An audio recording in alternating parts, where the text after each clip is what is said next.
Hey there, procrastinator.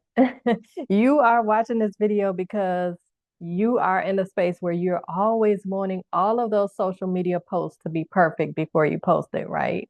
But I always tell my clients, done is better than perfect. They are always, and not always, not all of them, but many of my clients come to me because when they're creating their own content, they feel like every little piece of that content has to be perfect. The colors have to be perfect. The wording has to be perfect. The captions have to be perfect. The images have to be perfect before they can press publish. But most of them don't know that when you are posting content, you get better as you go along. So for me, I've been posting content since 2009, when I started posting content for my real estate business because I had no idea at that point how to get clients. Because of the market downturn, the office that I was working with suddenly closed, and I was getting all of my leads from the broker, my real estate lead. After that, I had to figure things out on my own. So I started posting on social media, on Facebook back then. And then everybody started asking me, Knifey, who's doing your content or how are you creating these posts? I started getting a lot of questions about posts, and that encouraged me to continue to do more and to do better. Since then, I've opened my own social media agency to help ladies with their content, to create their content, to give them tips on content and things like that so that they can get out of that place of procrastination. But in today's video, I'm going to give you 4 ways to back away from perfectionism and get visible. If you see me looking down, I got my notes because I wanted to make sure I didn't miss anything for you. So I have 4 ways. Number 4 is for those of you ladies that want to do video. So stay tuned for that if you want to do video. So number 1 is easy, super easy. I just kind of went over it a little bit. Just get somebody else to do it. Like that meme said, the lady says on that little meme, get somebody else to do it. So I create content for my clients that don't like creating content or don't have the time to do it. So that if you're getting somebody else to create the content for you and to schedule it, it's just posting on your page. You don't have to worry about editing. You don't have to worry about the captions or anything like that. Even though you're a perfectionist, it's often when you're a perfectionist and these things are already going on your page, you're just grateful to be visible. So get somebody else to do it is the number 1. Number 2 is to talk yourself into the outcome. So you want to make sure if your mindset is in a place where when I post this piece of content, when I post these posts that I've scheduled for the week, if your mindset is in a place where you're saying, I'm not going to get any clients from them, but I'm going to post them anyway, you're not going to get any clients because your energy, your words, the way that you're thinking about the content that you're putting out there is going to show up to the people that don't want to see it at all. So you have to say something like, each and every post that I post this week is going to bring me back clients tenfold. Each and every post that I post this week is going to come back with notifications of payments received every single day this week. So kind of make something up that's based on what you do, whether it's a coaching or if it's a digital product, whatever it is. You want to make sure that you're saying something that's in alignment with what you're doing. You don't want to say something like that you definitely don't believe. Something like each post that I create is going to bring me back $1 million this week. No. Now, if you're continuing to do it and get consistent, yeah, that'll happen. But you got to start posting first in order for that to happen. So once you get consistent with posting, you get better and better, and then get to that $1 million. So that's number 2. Talk yourself into the outcome. Number 3, choose a platform where it feels like a fresh start. And that platform can be Lemonade. It can be, and I know a lot of you probably have never used Lemonade. So it's Lemonade. These are the ones that I'm suggesting to my clients now. Pinterest and Substack. So the reason that I'm suggesting those platforms is because a lot of times when I'm having my calls with my clients, usually when I'm doing content, I have a session with them. It's called a brand session where we talk about their brand, the platform that they want to go on, that they want to post on and be visible on. But a lot of times, a lot of people are leery about posting on Facebook because they say, oh, that's where all of my friends and family are. So I really don't want to post there. Or some of them say the same thing about Instagram. So I've been recommending to my clients to check out other platforms like Lemonade, other platforms like Pinterest, which we know a lot of our people don't hang out on, and then Substack. These are platforms that will give you the fresh start that you need.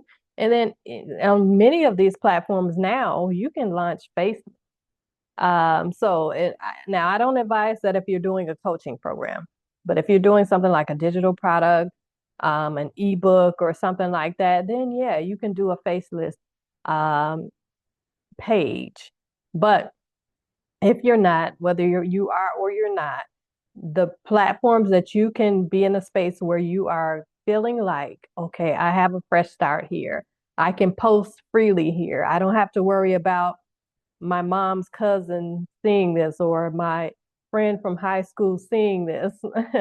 I would choose Lemonade, Pinterest, or Substack. So that's number three. Number four, and this is all about videos for those of you ladies that are in a space where you're comfortable with video. I always joke with my clients and I say, I honestly would rather send an email to you explaining things than me typing out an entire email. I literally up until I think 2017, I believe. No, whenever Periscope was out. It was before 2017. I until that time, I was in the space where I was so fearful of video. Like literally, when I would go to press record on that video and record myself, my finger would be like shaking. It would be like numb because I was so nervous about pressing it. And then I ended up going and starting a program called Toastmasters. Um, And Toastmasters, of course, for those of you who don't know, it helps with public speaking. So when I did my first speech, my very first speech, normally we only had about 8 people in Toastmasters.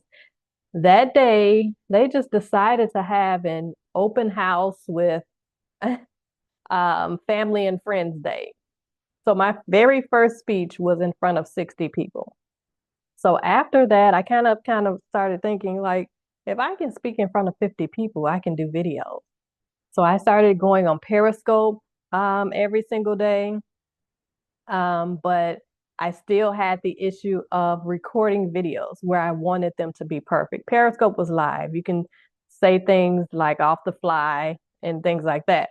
But in order for me to record videos, I still had that little fear where when I went to press record, my finger was numb because I don't know why. It was a difference. But what I did was I ended up challenging myself to 7 days of videos that I would record and I wouldn't send them to anybody. So I would record the videos in the morning. These were videos of me doing um, like my affirmations for the day or a video of me reading my to-do list for the day on camera. And I would read it as if I'm recording a video for my audience, even though I wasn't sending it to anybody. I would do that. Another video that I did was a chore list for my daughter, which she hated.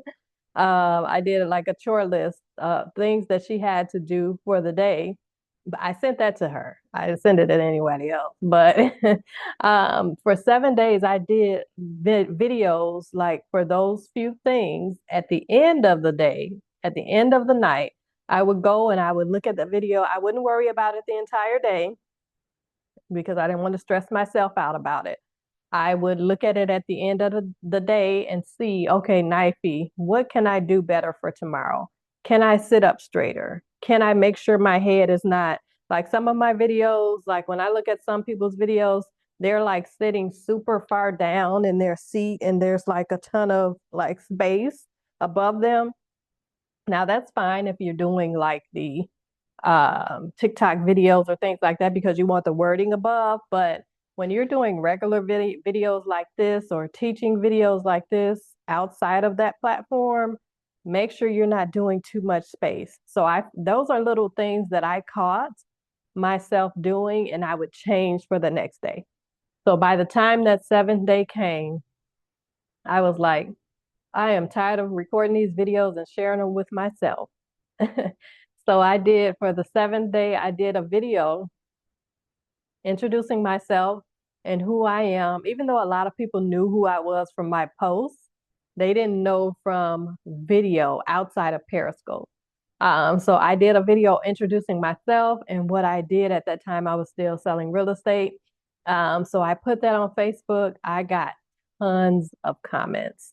So that's one suggestion I would say for you ladies that are perfectionists when it comes to video. Um, if you need to read a script, you can.